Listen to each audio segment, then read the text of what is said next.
మార్చులతో రామాయణం తెలుసుకుందాం. అయోధ్య రాజు దశరథ మహారాజు.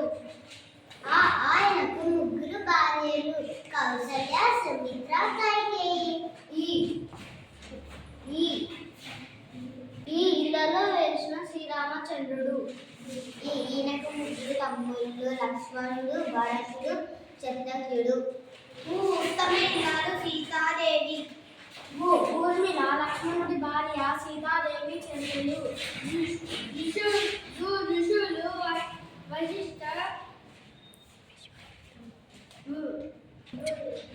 ఋషులు వశిష్ఠ, విశ్వామిత్రుడు, గురువులు. రాముడు తన తండ్రి మాట జవదాటలేదు. 7 వర్షాలతో వనవాసం చేశాడు. ఐక్యమత్యంతో వానర మైత్రి చేశాడు. ఒక్క బాణంతో వాలిని చంపాడు. ఓపికతో శ్రీరాముడు 7 ఎంగిలి పట్టు తిన్నాడు. ఔదర్యంతో అహల్యకు శాపవిమోచనం చేశాడు.